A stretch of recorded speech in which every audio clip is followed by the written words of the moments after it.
In today's video, I'm going to show you how you can go ahead and change your theme color on Facebook. So the first thing you're going to want to go ahead and do is go ahead and click on Messenger. And once you've gone ahead and found a chat that you want to change, go ahead and select that.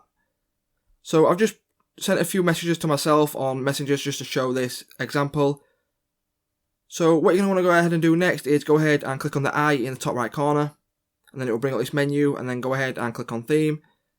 And then you can go ahead and select any theme you want. So I'm going to go ahead and select this one here. And there you go, it changes the theme. And you can also go ahead and change the emoji if you would like to as well. So I could change it to a peace sign. And there you go, it's changed to the peace sign. Super simple, super easy. So if this video did help you out in any way, shape or form, please remember to leave a like, comment, subscribe to the channel, and I'll see you in the next one.